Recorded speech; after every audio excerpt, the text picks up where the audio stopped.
In today's video, I'm going to teach you how to use anchor text in DocuSign.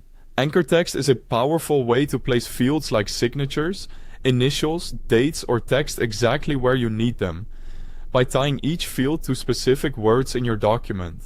Once it's set up, fields land on the right spots every time, which saves clicks and keeps your documents consistent.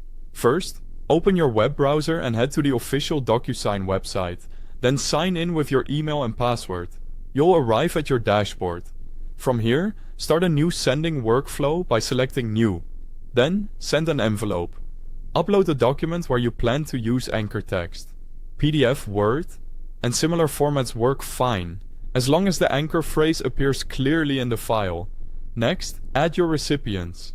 Enter each person's name and email address, and assign the appropriate role, such as senior. Roles determine who completes which fields, so choose the one that matches the action you want them to take. Click Next to open the tagging screen, where you'll place your fields. To make this easy, I've added the link to the official DocuSign website at the very top of the description, so you can access the correct page quickly whenever you need it.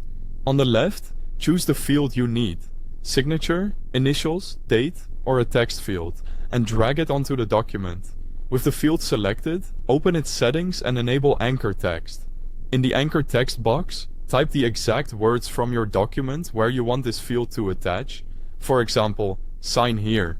The match must be exact, including spaces, punctuation, and capitalization, so it helps to copy and paste the phrase directly from the document to avoid typos. Before moving on, confirm that the field is assigned to the correct recipient. If the wrong person is assigned, the field might not appear for the signer you intended. Also double check that the anchor phrase truly exists in the document and matches exactly. If you see a mismatch, edit either the document text or the anchor entry so they line up perfectly. Finally, review everything. Scan through the pages to make sure fields are sitting where you expect, confirm your recipient list, and ensure the roles are correct. When you're satisfied, click Send to deliver the document. That's how to use anchor text in DocuSign. With a few precise matches and a quick review, you can place fields exactly where they belong and speed up your signing process. Thanks for watching.